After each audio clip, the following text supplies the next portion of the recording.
Revelation, Lesson 7, covering Revelation chapter 9. Reading Revelation 9, 1 through 21. The fifth angel sounded his judgment trumpet.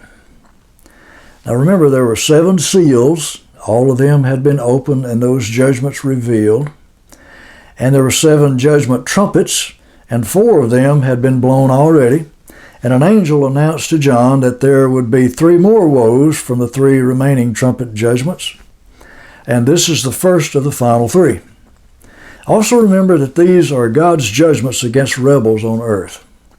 So the 5th angel sounded his judgment trumpet, and I, John, saw a star fall down from heaven to the earth. To him was given the key to the bottomless pit. Now this has to be an angel. Angels are called stars in the book of Revelation and elsewhere in the Bible. It has to be a trusted angel, for God would not entrust the key to the abyss to some fallen angel. And that angel opened the bottomless pit, the abyss, and smoke arose out of the pit like the smoke of a great furnace.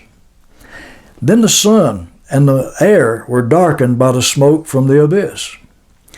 Now some teach that what John saw was a nuclear war. Smoke from nuclear bombs darkening the air. But this smoke came from below the earth, out of the bottomless pit, not from atom bombs.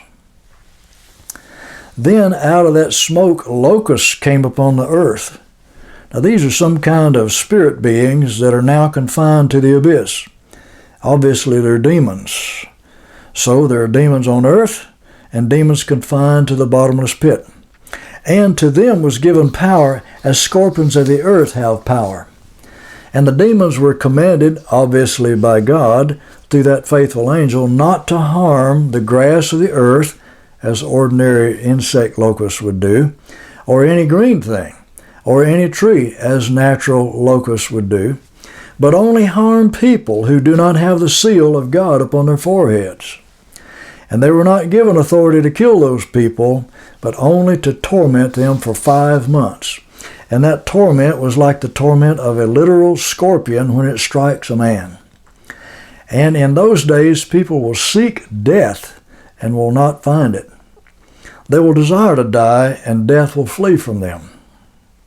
Such is how John saw those spirit beings. And people will be able to see them also when they're released from that pit and they attack the people and damage their bodies.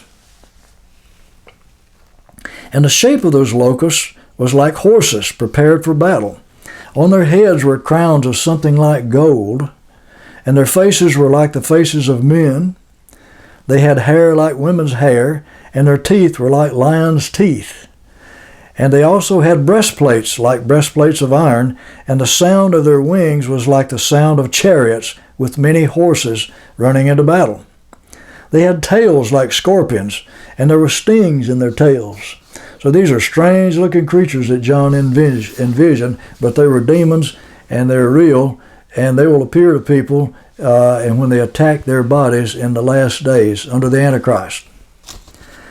Now, some preachers teach that John was describing tanks and helicopters here, having guns blazing from front and back, and launching missiles as well. But tanks and helicopters are manufactured in factories on earth. They do not come from below, from the bottomless pit. And the power of these scorpions was to hurt men 5 months. And they had as king over them the angel from the bottomless pit, the abyss. Now remember that the angel opening the pit was from heaven. But the angel coming from the pit has the Hebrew name Abaddon, but in Greek his name is Apollyon, which means destroyer. He's a fallen angel. Now one of those 3 remaining woes is past. Then 2 more woes were still to come, John was told. So the 6th angel sounded his judgment trumpet, and I heard a voice from the 4 horns of the golden altar in heaven, the altar that is before God. That's the one after which Moses designed the altar and the tabernacle upon the earth. And that voice was saying to the sixth angel who had the sixth trumpet, "Release the four angels who are bound at the great river Euphrates." And so the four angels who had been prepared for the hour and day and month and year were released to kill a third of mankind. Now, it's not for a whole year, a whole month, a whole day, and a whole hour, but for a specified time. One particular hour on one particular day in one particular month in one particular year. The killing will happen in 1 hour. A third of mankind. The number of the army of those demon horsemen was 200 million. And I heard the angel announce the number of them.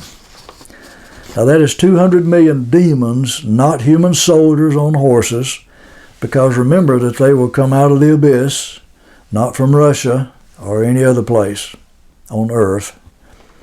So the demon locusts could only harm people and not kill them.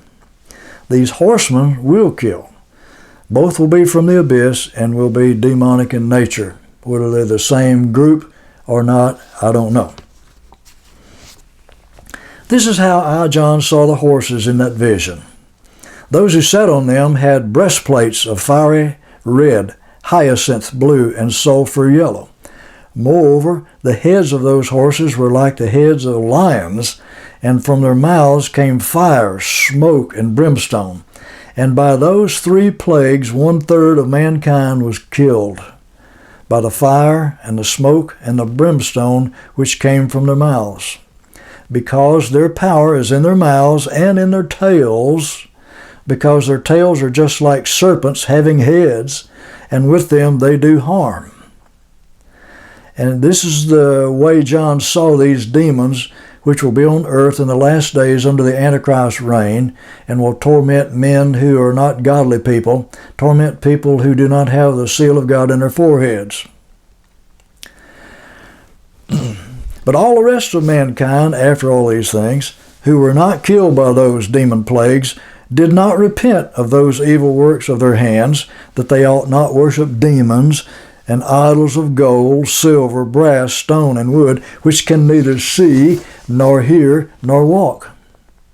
They're not real. God is real. God is the creator. He has life.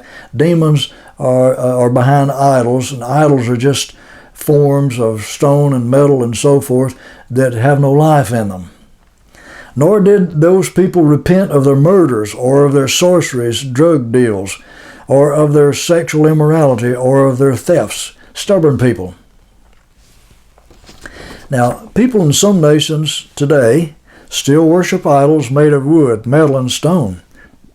That will actually go on until Jesus comes to judge the world for its idol worship.